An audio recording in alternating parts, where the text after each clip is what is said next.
Hi, today we're going to be talking about how to find primary source documents in Academic Search Complete, which is one of our main EBSCOhost databases.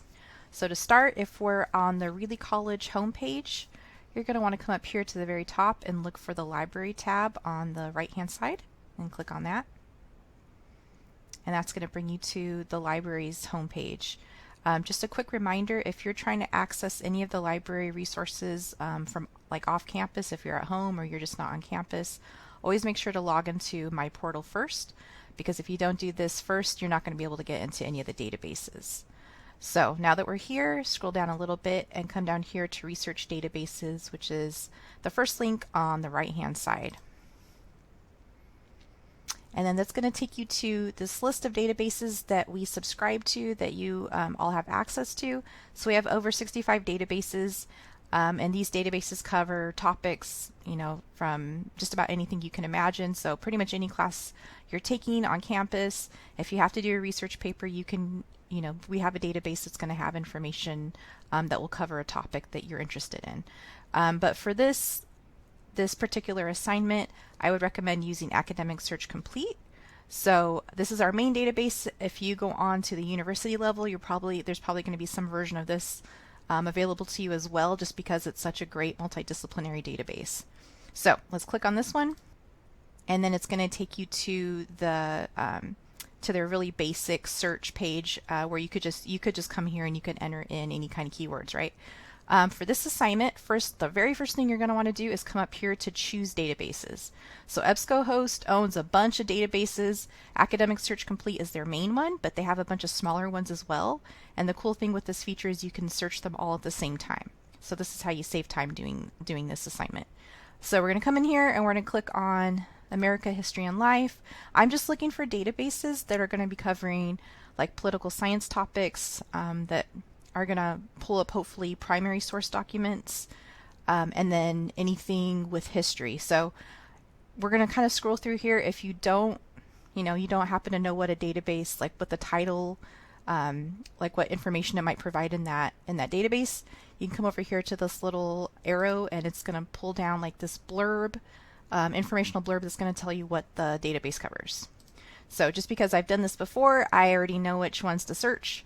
So you can kind of just pick the ones that I choose to save you some time. So I'm going to click on this Master File Complete. This one always has a lot of really good articles.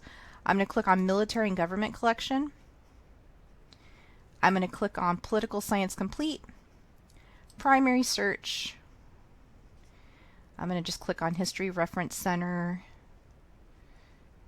Biography Reference Center, and then Points of View Reference Center. This is another really good one that I would recommend. So what we're doing is I'm trying to find primary source documents that are either written by the Founding Fathers themselves, or are perhaps maybe they're just people who were alive during the time when the Constitution was being written, right?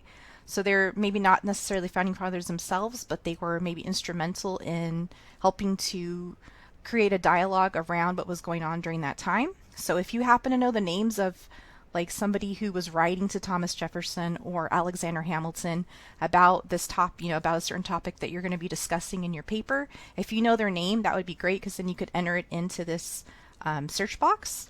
But if you don't, if you just know the Founding Fathers, you know their names, maybe who was most instrumental in writing or was most influential in getting that clause written or whatever in the Constitution that you're trying to write about, use their name. So that's the only thing I'm going to do right here. I'm just going to put in the name of a founding father who hopefully will have, and hopefully I'll be able to pull up some information that they wrote. So I'm going to start with Alexander Hamilton. So I'm just going to do last name first, and then I'm going to hit search. I'm not going to mess around with anything here, because what I'm trying to do is I'm just trying to pull up as much information as I can, because our databases, they don't have a ton of primary sources available, so I'm just trying to pull up as much as I can find, right? So I'm going to put in their name and I'm going to hit search, and then let's see what we get. So I got a ton of results. I got 13,000 results, which sounds really great. but most of these, probably 98% of them, 99% of them, are going to be secondary sources, and you are looking for primary source documents. So what's a really easy way to kind of weed everything out? Because all you want to look at are the primary source documents, right? So instead of having to look through each one by one, we can come over here to the left-hand side of the page under source types and click on that. And let's bring up show more. So scroll down until you see the line that says primary source documents. Click on that one, hit update. And then you should just have 40 results. So not all of these, unfortunately, are going to be primary source documents, but the majority of them should. So if it says it has this little icon on the left-hand side that says primary source, this is most likely something that was actually written by Alexander Hamilton. So that's the other way you can tell if this isn't actually a primary source document. Is it written by one of the founding fathers? Is it written by somebody who was alive during this time period and you know their name, right? So you need to know their name. But in this case, we know this is a primary source document. The document is right down here below. This is something that Alexander Hamilton himself wrote. So you can kind of look through here and see if you can find anything here that might pertain to like an argument that you're trying to make, right? So we have this. Once you're at this point, there's a couple of ways to like get maybe like a physical copy or to save it. So you can save it to your Google Drive or your OneDrive. You can print it out. So I would actually recommend, if you possibly can, try to print out the documents that you find, so that when you go to write your paper, you don't have to try to search for them again and find them again. So click on print, and then one of the cool features I just want to show you really quick, you can get the citation formats. You can get the citations for the articles that you pull from the databases. So click here and look for Chicago 17th edition notes and bibliography. So there's two different kinds of Chicago style formats, but the one that you're going to be using for this assignment is the notes and bibliography. So click on that, and then when you print this out, it's gonna come with the citation. So you can then copy and paste that into your bibliography page. So your bibliography page is going to go at the very end of your research paper, and that's where you're going to put your citation information for this particular document that you pulled, right? It's going to say, you know, the name of the author's name, the name of the document, the database that you pulled it from, which is EBSCOhost. So it's going to have all that already there for you, so you don't have to figure it out yourself. So that's really cool. So you can print it or email it.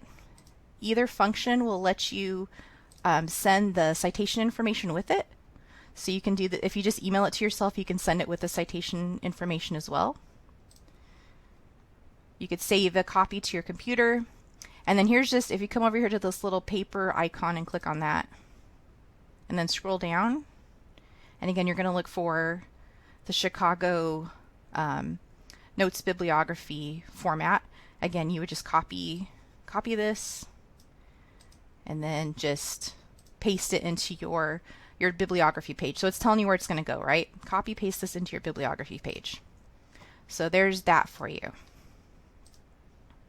And then if you wanted to try to find more information on Alexander Hamilton, you could come down here to the subject. You could just click on this, and it's going to pull up everything in this database, or the databases that we chose, that has information on Alexander Hamilton. But again, I mean, it's going to pull up a bunch of stuff, but again, it's not going to all be primary source documents. So it says you have 2,600 articles, which is great, but you're not going to be able to use all of these, right? So come back down here again to source types, show more, and click on primary source documents. So then it's going to weed out everything else. And then again, these are hopefully something that, you know, hopefully there's something in here that you can use for your article. So that's just an example. I don't know, depends on what clause you're trying to find information on, which of the founding fathers was most influential in writing that clause. It just depends. You have to know that information going into this so that you know who to search for. And that's an overview of finding primary source documents in our main database, Academic Search Complete.